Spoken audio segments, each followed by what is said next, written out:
Hello, welcome to TS Lombard.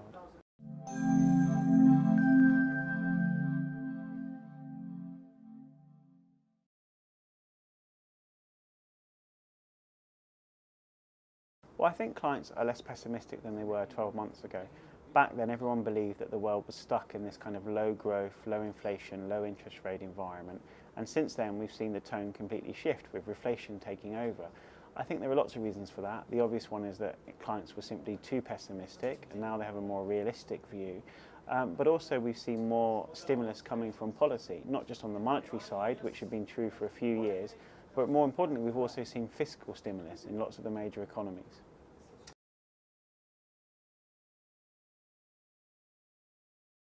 I think we've heard the last of secular stagnation, at least for the next couple of years. There is a cycle in interest rates and inflation, and at the moment both interest rates and inflation are starting to pick up. I also think that investors are overstating the sensitivity of the global economy to higher interest rates. There's this perception that as interest rates start to rise, the global economy will immediately start to slow down, and of course that's not true. There are lags in the system, and usually it takes some time before we see any slowdown, which is why policymakers often go too far in tightening.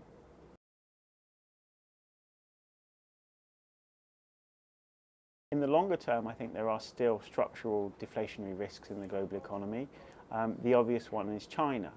If you think of this in a kind of savings glut framework, then the bubble that we had in 2008 was driven by global savings, inflating bubbles in the developed economies.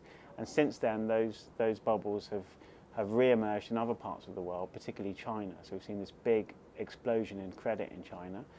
That can't last forever, and when that bubble does burst, it will be a deflationary shock to the global economy.